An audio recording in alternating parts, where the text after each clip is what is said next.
Hi everyone, today I have another exciting video for you because in this video I take up an important oral exam question that was recently asked of a candidate.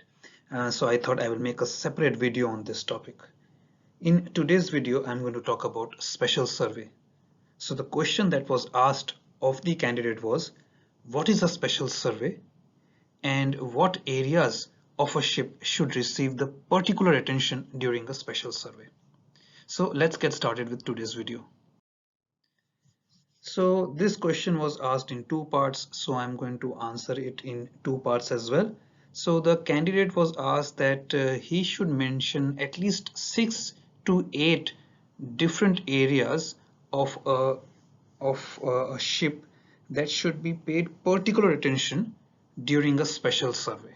All right, so let's understand what is a special survey, and then we'll talk about the 6 to 8 areas, and I'll tell you what is it that you should be mindful of, not only from an oral examination point of view, but also from a practical point of view. If tomorrow you are the chief officer or the master or the engineer on the ship who's in charge of supervising the special survey on ship. So a special survey includes, in addition to the requirements of the annual survey and intermediate surveys, examination, test, checks of sufficient extent to ensure that the hull and related piping as required is in a satisfactory condition and it is fit for the purpose for which it has been built. So this special survey actually leads to the issue of a new certificate if you don't know that. So the first special survey takes place as the ship is being built under the supervision of the classification society that the owner has decided to go with. Special survey follows on from this at intervals not exceeding 5 years. So a special survey always takes place most of the times in a dry dock, as you see here on your screen. The areas that you should pay particular attention to, so let me name 6 to 8 areas. So the first one I would say is all cargo holds. You have to pay particular attention during special survey to all cargo holds. All right, that goes without saying. The second area would be ballast tanks, which includes, when I say ballast tank, it includes double bottom tanks, then associated pipe tunnels, coffer dams, void spaces that are adjacent to the cargo holds. So I don't know what kind of ships you are sailing on, but on dry cargo ships or container ships, we have coffer dams or void spaces which are adjoining the cargo hold spaces as well. There is a special purpose for it, but yes, if those, because those spaces are normally enclosed and not accessed too much, this is the time when the surveyor will try to access these areas to see if you have been paying attention to in terms of maintenance or not. Then you must pay attention to decks and outer hull as well.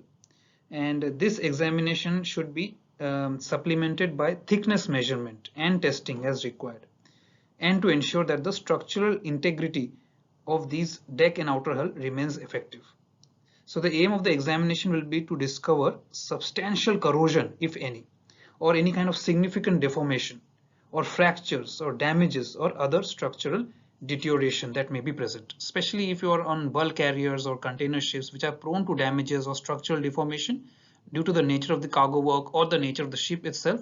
Then they will carry out an extended inspection of these areas as well. Then the inspector will also look out for piping systems within the spaces of the deck and outer hull, ballast tanks, engine room piping systems. They will be examined, and they will sometimes, some of them will be operationally tested as well to working pressure, so that the surveyor is satisfied that the tightness and condition of the piping system is satisfactory and it can sustain the pressure required. Then a survey in dry dock, like I said, is part of the special survey, as I'm trying to show you on the screen here. So the overall and close-up surveys and thickness measurements as applicable of the lower portions of the cargo holds and ballast tanks are also to be carried out in accordance with the requirements for special surveys. Now remember, lower portions of the cargo holds and ballast tanks are considered to be the parts below the light water ballast line or light ballast water line. All right, so they will pay particular attention there as well. You can see there's a pattern to it. The pattern here is that these areas, most of these areas are not areas that are accessed on a daily basis, because so that is why surveyors starts to pay attention there, because if corrosion develops in these areas, it will be hard to take care of, especially if not at the very onset of the corrosion itself. They won't target these areas, because as a chief officer, as a senior engineer, you don't access these areas on a daily basis, so you may overlook these areas. That's why the inspector targets areas which are hard to access.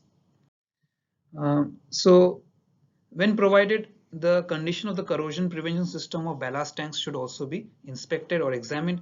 Now for ballast tanks, excluding double bottom tanks where a hard protective coating is found in poor condition and it is not renewed, where soft or semi-hard coating has been applied, or where a hard protective coating has not been applied from the time of construction, the tanks in question are to be examined at annual levels. So they will start inspecting your tanks at annual inspection, especially if they find that you have not been applying a protective coating, or there is corrosion, or there is poor condition.